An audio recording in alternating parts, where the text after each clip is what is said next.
Love जिहाद शब्द कोई नया नहीं है। आप देखेंगे तो करीब करीब रोज लव जिहाद के मामले आते रहते हैं, जिसमें शांति दूतों द्वारा किसी अन्य धर्म की लड़कियों के साथ बहला फुसलाकर उनका शारीरिक शोषण और फिर बाद में उनकी हत्याएं हो जाती हैं। नमस्कार, मैं आशीष शुक्ला और आप देख रहे हैं हमारा YouTube channel journalist Ashish Shukla. कुछ दिन पहले मेरठ की एक घटना सामने आई थी, जिसमें एक शमशाद नामक मुस्लिम युवक, जिसने अमित गुर्जर नाम से एक फेसबुक आईडी बनाई और एक शादीशुदा प्रिया नामक हिंदू लड़की को बहला फुसलाकर अपने प्रेम जाल में फंसाया। फिर करीब 2 साल तक उसके साथ रहा और फिर अचानक उसकी हत्या कर दी। और जो डेड बॉडी थी, प्रिया के साथ उसकी एक बेटी भी थी जिसका नाम कशिश था। माँ बेटी को दोनों को मारकर घर में ही दफना दिया। ये तो पूरी घटना थी, लेकिन अब उस घटना को लेकर नए नए खुलासे सामने आ रहे हैं। जैसा कि जो प्रिया नामक शादीशुदा महिला थी, उसका कोई संबंध नहीं था परिवार से, तो कोई बातचीत नहीं होती थी और वो कहाँ है, कैसे है, कोई इसकी जानकारी किसी को नहीं थी। लेकिन प्रिया की एक सहेली थी चंचल नामक, उसकी प्रिया से बराबर बातचीत होती थी। लेकिन जब इस बीच बातचीत होना बंद हो गया और बार बार जो शमशाद नामक मुस्लिम युवक था वो फोन उठाता था, बार बार कहता था प्रिया बाहर है, कहीं गई हुई, तमाम तरीके के बहाने बनाता था। तो फिर उस चंचल को शक हुआ और उसने इसकी रिपोर्ट थाने में दर्ज कराई। रिपोर्ट दर्ज होने के बाद जब पुलिस कार्यवाही की तो पता चला कि शमशाद ने कुछ दिन पहले माँ और बेटी दोनों को मारकर और घर में ही दफना दिया था और डेड बॉडी थी, वो पूरी तरीके से कंकाल बन चुकी थी। ये तो थी पूरी घटना। लव जिहाद के मामले बराबर आते रहते हैं। सबसे पहले तो मैं गुनाहगार उन लड़कियों को मानूंगा जो जानते हुए भी तमाम केसेस रोज आते हैं, फिर भी बिना जांच पड़ताल के किसी भी मुस्लिम युवक के प्रेम जाल में फंस जाती हैं। और जब उसका वास्तविकता, उसकी सच्चाई पता चलती है तो फिर अफसोस ही होता है और जो जान है वो गंवानी पड़ती है। केसेस एक नहीं है, ये मेरठ की केवल घटना मात्र नहीं है, समूचे भारत में केसेस लव जिहाद के आते रहते हैं, फिर भी आंखों की पट्टियां नहीं खुलती हैं। आखिर गुनाहगार किसको माना जाए? सबसे पहले तो गुनाहगार वो लड़कियां ही हैं। लेकिन जब कहते हैं ना कि प्रेम परवान चढ़ता है तो सब कुछ भूल जाती हैं। और मुस्लिम युवक जो है, आप बराबर देखते होंगे कि फेसबुक और तमाम सोशल मीडिया पर फेक आईडी बनाकर वो हाथ में कलावा भी पहन लेते हैं। बड़े ताज्जुब की बात तो ये है, वो हिंदू बनने की पूरी कोशिश करते हैं, लेकिन कहते हैं ना कि जो उनकी अंतरात्मा में जो कसाईपन है वो कहाँ से जाएगा, वो कभी दूर होने वाला नहीं है। ये सच्चाई है। 2-4%, 10% में मानता हूं सही है, बाकी 90% तो वही है। और दूसरी बात, जो अपने खुद बहन बेटी का नहीं होता है, माँ बेटी का नहीं होता है, वो किसी और का क्या होगा।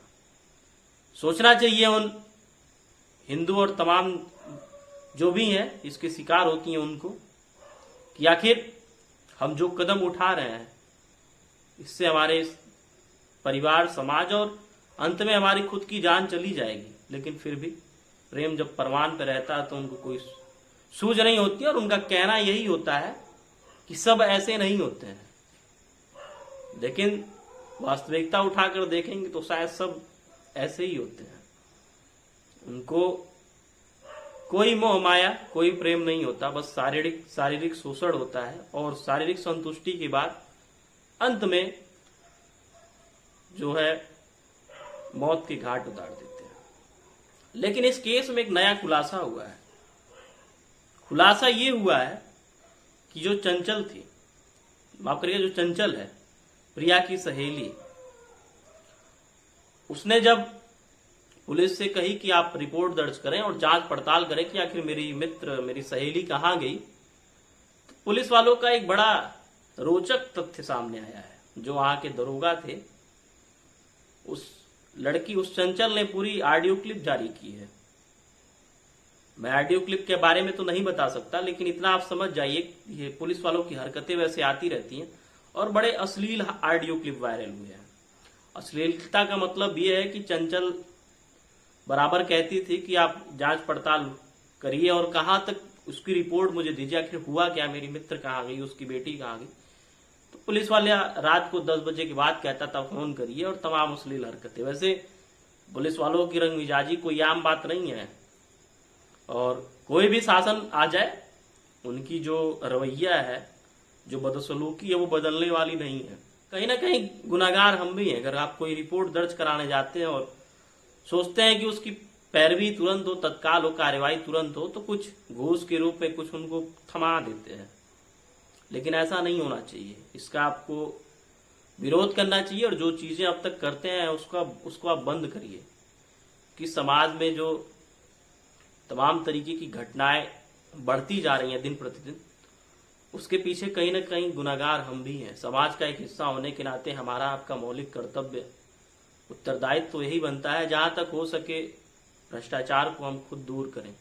रही बात पुलिस वालों की अश्लीलता के ऊपर, तो ये जग जाहिर है, रंगमिजाजी उनकी परवान पर रहती है, और खासकर वो अपने सहायक पुलिसकर्मियों के साथ भी, महिला कांस्टेबलों के साथ भी तमाम तरीके के ऑडियो वीडियो लगातार सोशल मीडिया पर तमाम माध्यमों से देखने को मिल जाते हैं।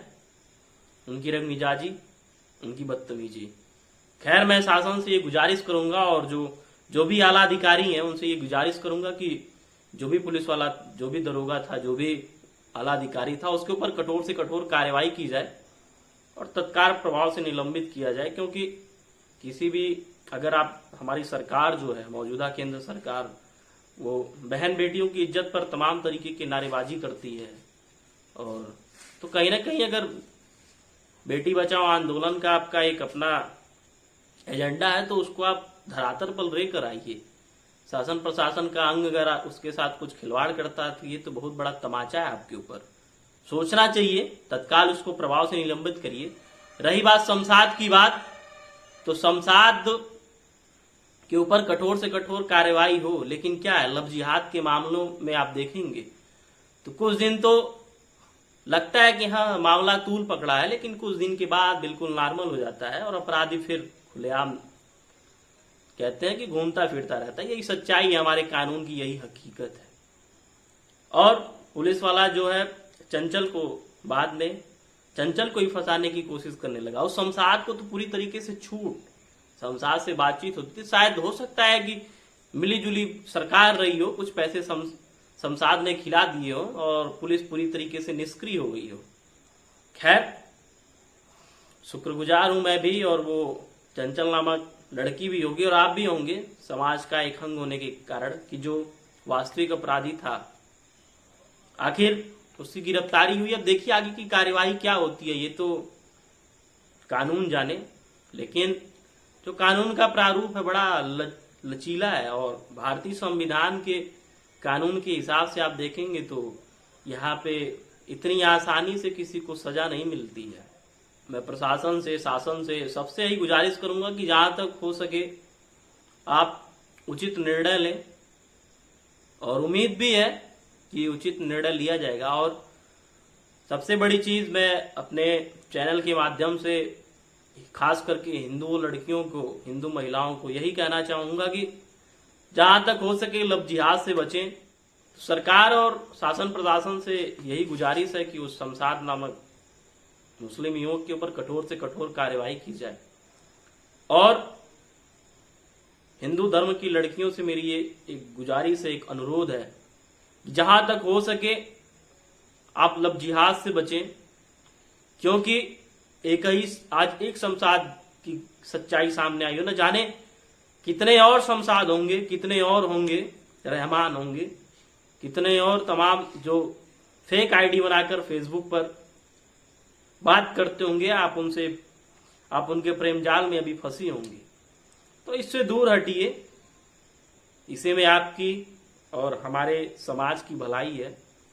क्योंकि कहीं ना कहीं ये चीजें समाज को तोड़ती हैं, और जो धार्मिक, कहते हैं ना कि बिखराव, और जो धर्म के प्रति, एक धर्म का दूसरे धर्म के प्रति जो रवैया बहुत कठोर होता है। जैसे एक तरफ से आप समझिए कि एक धर्म का नजरिया दूसरे धर्म के प्रति बहुत गंदा हो जाता है, तो कहीं ना कहीं ये कारण यही है। वैसे जहां तक मैं मानता हूं कि कोई धर्म की गलत की शिक्षा नहीं देता है। खैर, मैं अपने धर्म के हिसाब से ही बताऊंगा, अन्य धर्म का मुझे पता नहीं है, लेकिन जीवन में कोशिश जरूर करूंगा कि एक बार कुरान और एक बार बाइबिल दोनों पढूं, क्योंकि बड़ी भ्रांतियां हैं मेरे मन में बाइबिल और कुरान दोनों को लेके। तो इसका समाधान मैं करना चाहूंगा। खैर, ये मेरा व्यक्तिगत मसला है। सामाजिक तौर पर हम देखें तो मेरा विनम्र अनुरोध है सनातन धर्म की लड़कियों से, हिंदू लड़कियों से, कि आप लोग अपने स्वविवेक के आधार पर जो भी कदम उठाएं। रही बात प्रेम जाल की, तो इससे आप दूरी बनाएं, इससे आप बचने की कोशिश करें, क्योंकि इसका जो परिणाम होता है वो काफी दुखद होता है। इससे आपके परिवार की भी मर्यादा गिरती है और अंत में आपकी मौत भी होती है। ये सच्चाई चीज है। तो फिलहाल के लिए बस इतना ही। फिर मिलेंगे एक नए विचार के साथ, एक नए मुद्दे के साथ। तब तक के लिए इजाजत दीजिए। धन्यवाद। जय हिंद, जय भारत।